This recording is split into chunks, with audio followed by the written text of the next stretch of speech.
Hello, dear viewers, and a very warm welcome back to our channel, where we delve deep into the intricate tapestry of the British royal family. Today, we confront a question that has been echoing through the hallowed halls of royal residences and the pages of countless publications. Could Prince Harry's upcoming visit to the United Kingdom, his first in nearly 6 months, become the pivotal moment that heralds his full return to the royal fold? Or at the very least, a significant thawing in the frosty relations with his estranged family? The air is thick with anticipation, and the eyes of the world are once again fixed on the Duke of Sussex as he prepares to land on British soil. Before we unravel the threads of this compelling narrative, do remember to show your support by liking this video, sharing your thoughts in the comments below, and, if you haven't already, subscribing to our channel for more exclusive insights into the monarchy. Your engagement truly helps us bring these stories to life. The stage is set for a poignant return. On Monday, the Duke of Sussex is scheduled to touch down in the United Kingdom, his destination being the heart of London, where he will attend the prestigious WellChild Awards ceremony. This visit marks a significant milestone, as it will be the Duke's inaugural journey back to his homeland in nearly half a year, a considerable span of time that has only amplified the public's longing for a glimpse of him on British ground. The WellChild Awards, an event deeply cherished by Prince Harry, celebrates the courage of seriously ill children and their families, a cause he has passionately championed for many years. It is a moment of profound personal importance for him, allowing him to reconnect with the incredible resilience and spirit of these young individuals and their devoted caregivers. However, as the Duke prepares to immerse himself in this heartwarming event, meeting with these brave young souls and their supportive families, an almost palpable buzz of speculation has begun to ripple through royal circles and the wider public alike. The burning question on everyone's lips, overshadowing even the main purpose of his visit, is whether this trip might finally pave the way for a long-awaited, much-hoped-for meeting between Prince Harry and his venerable father, His Majesty King Charles III. The prospect of such a face-to-face encounter after months of distance and strained relations has ignited a fervent discussion among royal commentators, biographers, and the public yearning for a sense of reconciliation within the royal family. One prominent voice in this ongoing conversation is that of esteemed royal biographer Ingrid Seward. Miss Seward, with her decades of experience observing and chronicling the lives of the Windsors, firmly believes that a direct, personal meeting between Prince Harry and King Charles is not just desirable, but indeed long overdue. In her insightful commentary, she articulated a profound observation. "My opinion is that Harry desperately needs the stardust of meeting his father." This evocative phrase, "the stardust," speaks volumes. It suggests that despite his independent life across the Atlantic, there remains an intrinsic connection to the monarchy, an almost ethereal glow that emanates from the reigning sovereign. Prince Harry, in Miss Seward's view, requires this unique, almost magical affirmation that comes from being in the king's immediate presence. It's not merely about familial affection, but about identity, about the inherent connection to the institution that is his birthright. Miss Seward elaborated further on this point, adding a layer of emotional depth to her analysis. She suggested that Harry would greatly benefit from the sheer positivity and emotional uplift that such a sit-down would undoubtedly bring. Imagine the relief, the sense of belonging, and the quiet reassurance that could stem from a private conversation with his father, the king. It's a powerful image of familial healing. Furthermore, Miss Seward posited that King Charles, as any loving father would very likely welcome the opportunity to see his son. Despite the immense pressures and responsibilities of his new role as monarch, the bonds of family remain profoundly important, and the king's desire to mend bridges with his youngest son is a sentiment that many believe runs deep. The opportunity for a quiet, heartfelt exchange, away from the glare of cameras and the clamor of public opinion, could be a balm for both father and son. Intriguingly, the seeds of potential reconciliation were seemingly sown several weeks prior to this impending visit. Back in July, a significant development occurred that sparked considerable optimism among those hoping for a resolution to the royal rift. During that month, top aides representing the Duke and Duchess of Sussex reportedly held a discreet meeting with the monarch's communications secretary in London. This high-level, behind-the-scenes engagement immediately ignited widespread talk of a potential royal peace summit, a formal attempt to address and resolve the ongoing tensions that have cast a shadow over the family for several years. The very fact that such senior representatives were convening suggested a serious and concerted effort to find common ground and pave the way for a more harmonious future. A highly placed source intimately connected to the inner workings of the royal family further fueled these hopes, revealing a truly encouraging perspective. This insider conveyed that there is a genuine, tangible sense that reconciliation, once thought to be a distant dream, is now firmly within reach. More importantly, the source emphasized that this sentiment is not one-sided.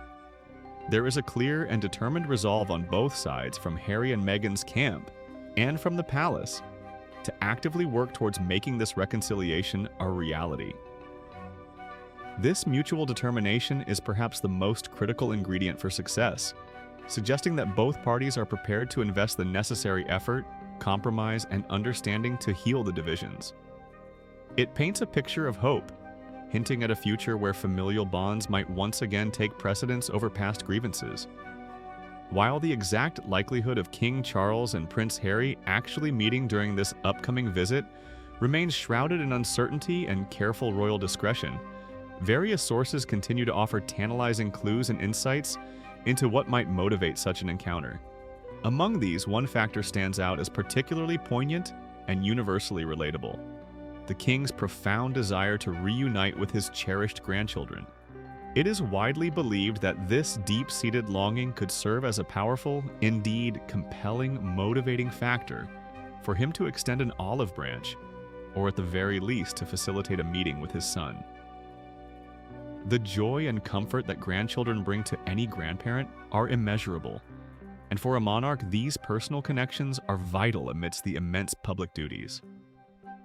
Ingrid Seward, returning to this deeply human aspect of the royal drama, offered a particularly empathetic observation on this very point. She noted, with a touch of sadness, "Charles isn't seeing his grandchildren. That must be really sad for him. And if a meeting can be arranged without too much drama, he will see Harry." This statement underscores the king's personal pain and yearning. The absence of his grandchildren, Prince Archie and Princess Lilibet, from his life is undoubtedly a source of profound sorrow. It highlights the deeply personal cost of the estrangement. Miss Seward's caveat, "without too much drama," is also highly significant, reflecting the palace's desire for any family reunion to be conducted with dignity, privacy, and minimal public spectacle, especially given the history of media attention surrounding Harry's visits. It suggests that while the desire for a meeting is strong, the conditions under which it takes place are equally important. The timing of Prince Harry's visit carries an additional layer of profound significance, adding to the emotional weight of this particular journey. He is expected to attend the WellChild Awards on September 8th. This date is not arbitrary. It falls precisely 3 years after the passing of his beloved grandmother, Her late Majesty Queen Elizabeth II. The anniversary of such a monumental loss, a figure who represented continuity, duty, and unwavering dedication, will undoubtedly evoke strong emotions within the royal family and across the nation. For Harry, returning to the UK on this solemn anniversary could be seen as a deeply personal act of remembrance, a tribute to a grandmother he held in immense affection. It's a day that naturally draws the family together in shared grief and reflection, making the prospect of a meeting with his father even more poignant, and perhaps more likely, as a way to quietly support each other through a difficult remembrance. As both Prince Harry and King Charles navigate the delicate possibilities of reconciliation, royal experts have largely converged on a shared belief regarding the optimal path forward for any potential encounter.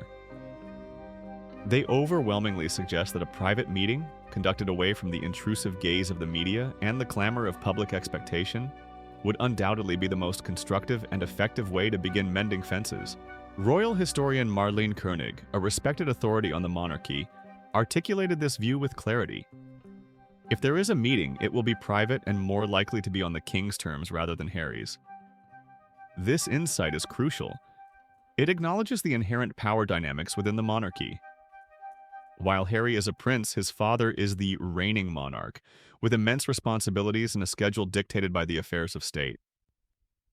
Any meeting would therefore need to align with the king's availability, his preferred setting, and the strict protocols that govern his movements.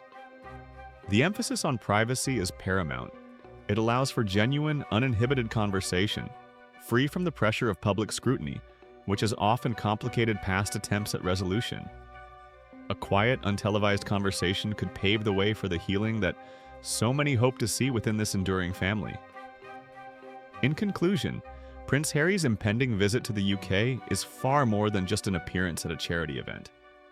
It is a moment laden with potential, a delicate opportunity for the healing of deep-seated familial rifts.